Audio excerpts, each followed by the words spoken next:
Yesterday, the 29th of March 2022, was day number 88 since the beginning of the year. For the first 87 days of the year, I was feeling positive. I was upbeat. I was in high spirits.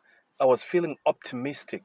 I felt that anything that the world throws at me, I can handle.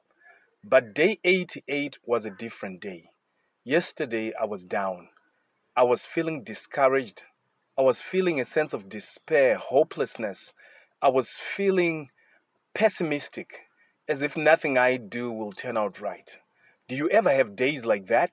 Or are you going through a day like that right now?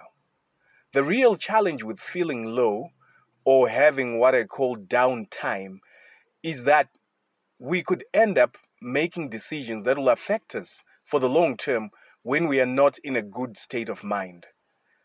In extreme cases, people go to the extent of committing suicide because they are feeling so low. They get into what I could call clinical depression. In some cases, people resort to substance abuse just to get rid of that feeling of being so low, down, out, and full of despair.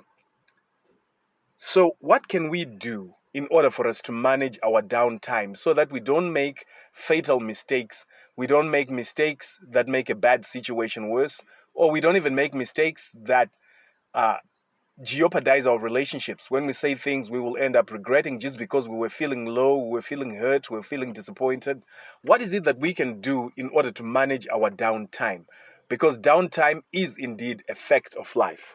Hello, welcome to the Half Hour with Jonah Mungoshi, and today we are discussing managing downtime.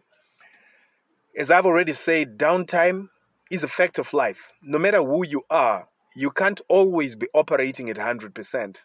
There are low moments when you're at less than 50%. You can't always be happy. There are moments when you're angry, when you're sad, when you're disappointed.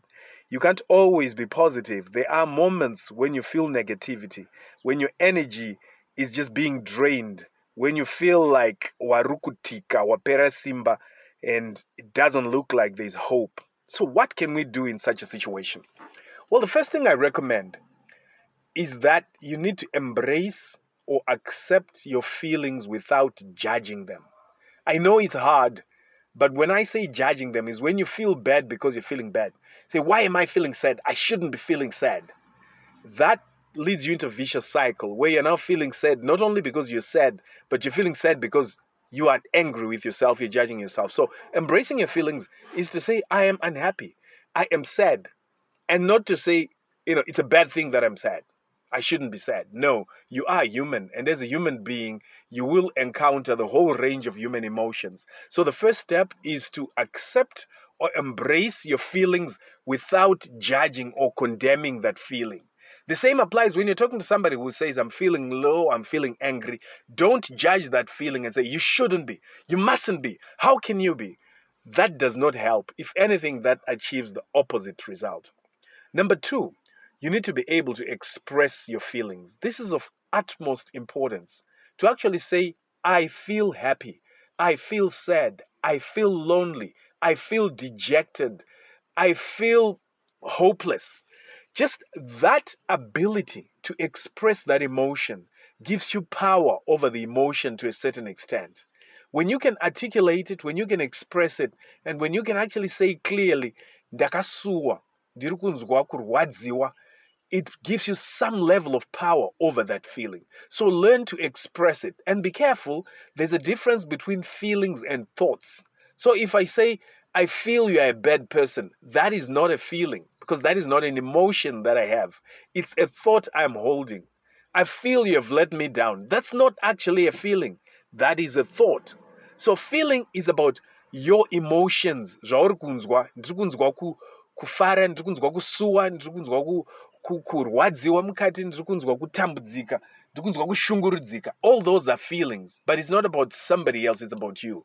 So the second point is you need to express your feelings. If not to yourself, then maybe to somebody whom you can trust with your feelings. And not everybody can be trusted with our feelings.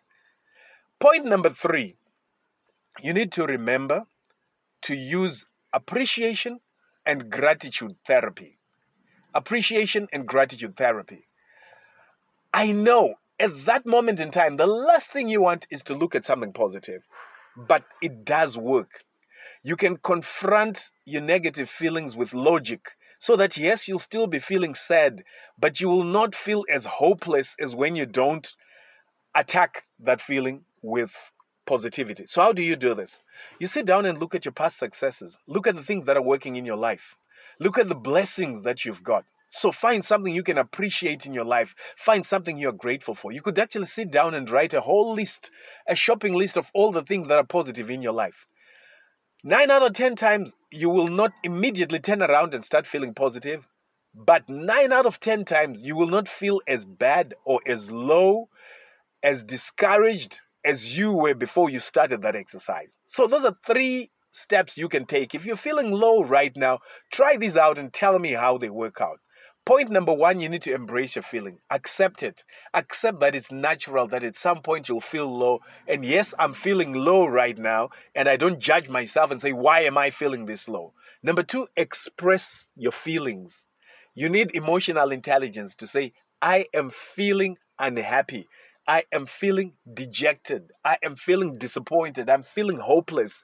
You must be able to express what you're feeling because that gives you certain level of power over the feeling. And last but not least, you need to use appreciation and gratitude therapy. List down the things that are working in your life, the successes that you have. What have you achieved against all odds? You might not necessarily achieve an instant turnaround, but you start feeling better already, even if it's only to a small extent. You want to find out more about this? Let's meet on the other side.